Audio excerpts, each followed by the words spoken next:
आमच्या गल्लीत एक दुकानदार आहे.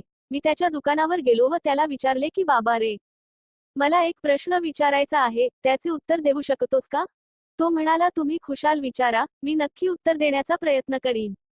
मी विचारले की माणूस मेहनत करतो, मग त्याला यश मिळाले. की तो म्हणतो हे देवाने यश पदरात टाकले. मला सांग दैवश्रेष्ठ की मेहनत? मला वाटले की याची पुरती बोलती बंद होणार, पण त्याने जे उत्तर दिले ते ऐकून मी अवाक झालो. बोलती बंद त्याची नाही तर माझीच बोलती बंद झाली. त्याने उत्तर दिले, तो म्हणाला, मला सांगा तुमचे बँकेत सेफ डिपॉझिटचे लॉकर आहे?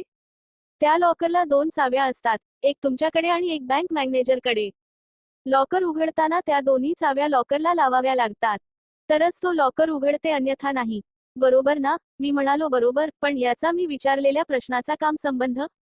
तो म्हणाला जसे बँक लॉकरला 2 चाव्या असतात, तशाच आपल्या मानवास नियतीने 2 चाव्या दिल्या.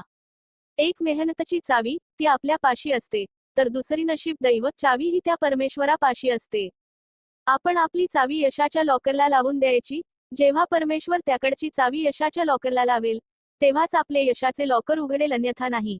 यशासाठी मेहनत व नशीब या दोन्ही चाव्या आवश्यक आहे. त्याशिवाय यशाचे द्वार उघडणार नाही. मानवाने मेहनत करता करता त्या परमेश्वराचे सतत नामस्मरण करत राहावे, तरच त्याला यश मिळेल, अन्यथा नाही.